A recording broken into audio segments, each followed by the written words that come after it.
Hello everybody.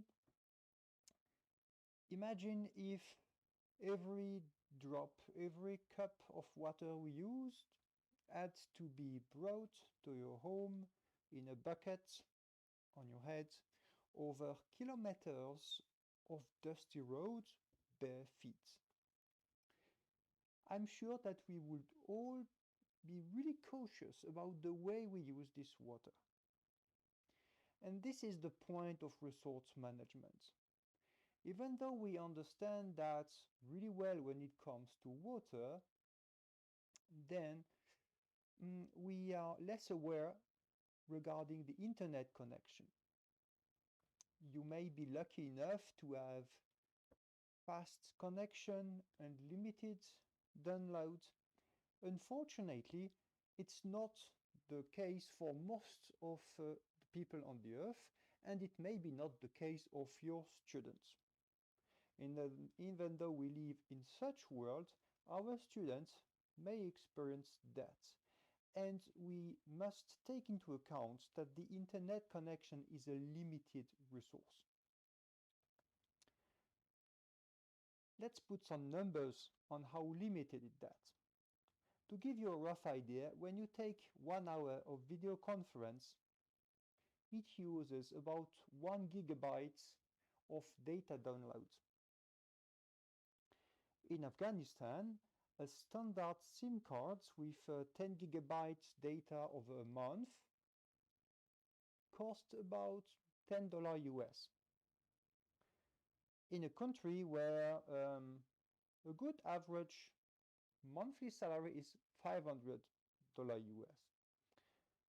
It's not the lowest salary, it's not the highest, but it gives you an idea of the burden such internet connection lie on the salary of a family.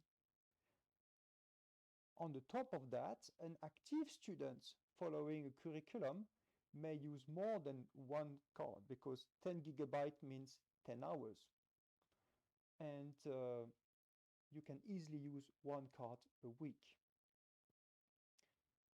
By the way, if you wonder what is the consumption of internet connection for other activities, I invite you to look at these values. So how much does a video call cost? Because this is typically what we do as teachers. We may benchmark some of the most widely used tools like Zoom, Teams, Google Meet, and another one that you may not know but exists, Jitsi. Of course, there are many others. And typically they offer two different parameterization as low quality and high quality. More or less, they're all the same. In the sense that if you use low quality, you are roughly at about 1 gigabyte an hour. And if you have with high quality, then you may reach 2, 3, sometimes even 4 gigabytes per hour. And of course, this increases with the number of participants. And these values also apply, as we have seen before, on video streaming, typically YouTube. So you can see that the consumption of the internet connection we have with this kind of tool is somehow fine in Western countries, but not elsewhere. So now let's focus on an audio call cost. So an audio means basically we forget about the camera, we forget about the screen sharing, and you can see that we typically cut the cost by a factor of 2. So we have basically half a gigabyte per hour. If we consider standard communication tools, apps like WhatsApp or Telegram, then we can even go as low as 0.03 gigabyte per hour. Which means that if we accept to teach through an audio call, then we can almost gain up to 50 times less data usage. On the top of that, remember that most apps like the WhatsApp and the Telegram have a reduced data option, which I invite you to either share with the students or do on your side. The advantage of WhatsApp is typically that it uses less data. Telegram uses more data, as we have seen, but Telegram offers a higher anonymity. Of course, how are we going to do through an audio call? We are so much used to video conference, screen sharing.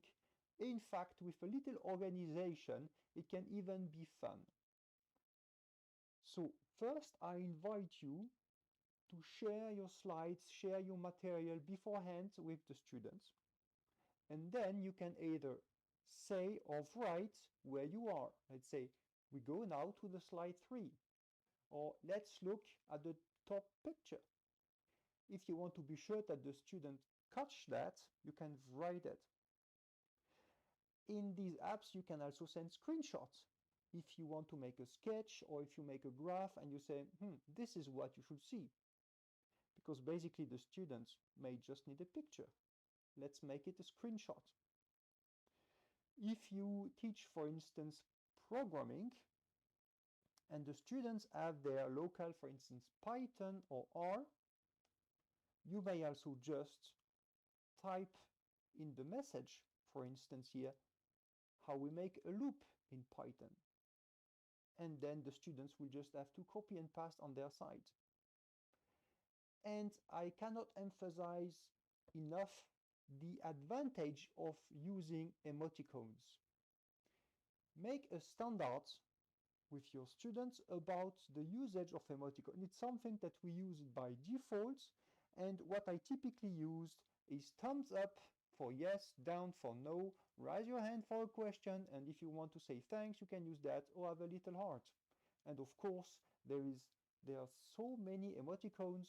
Just use the ones that are going to help you.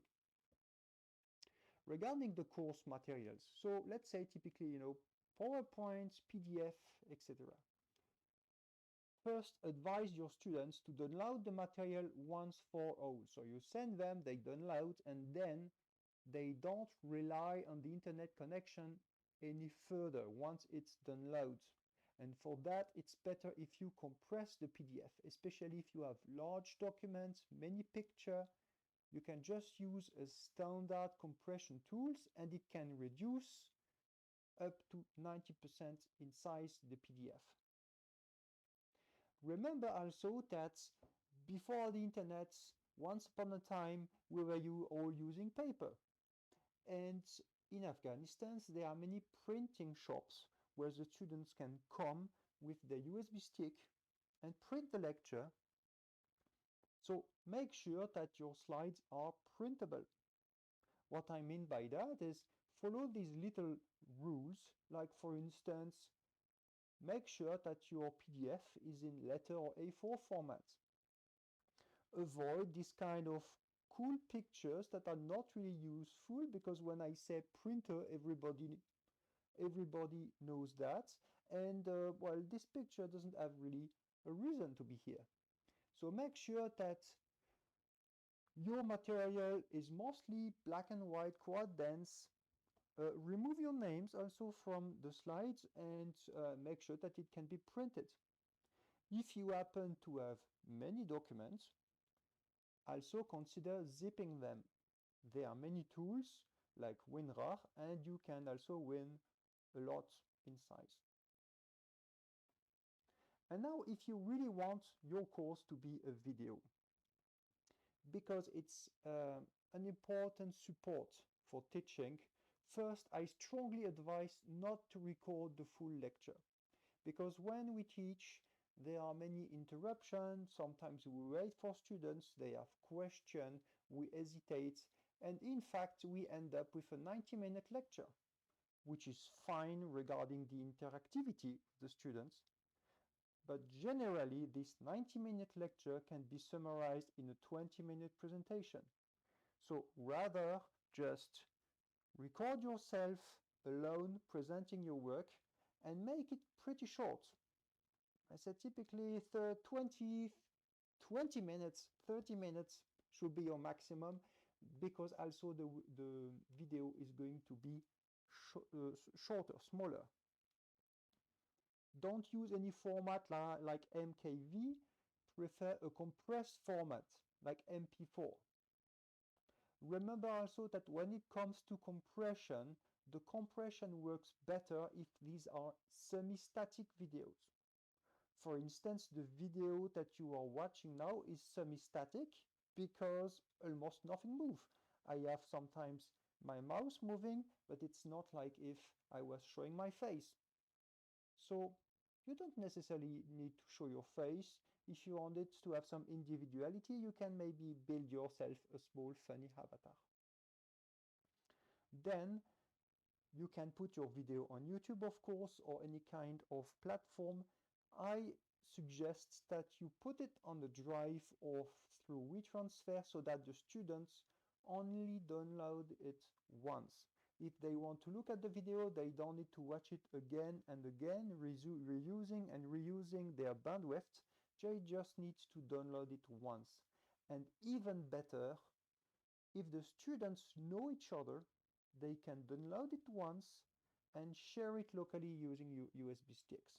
This is going to be drastically reducing the need for further internet connection. And if you want to play along with video compression, I suggest you the Handbrake. Just focus on reducing the resolution and the byte rates, and you should be able to have smaller video. So as a conclusion, basically, I strongly advise a downgrade with necessary focus on education. Our goal is not about funky technology, it's educating. Remember, there was a time where distance learning was a thing. Even in Europe, we could learn through the radio, we could learn through mail posts. I remember my grandfather having an engineer degree, everything through the post office. So it's all about flexibility, and I cannot emphasize enough to ask and listen to your students. You will be surprised by their flexibility and their imagination. So my best advice is keep calm and teach. Thank you.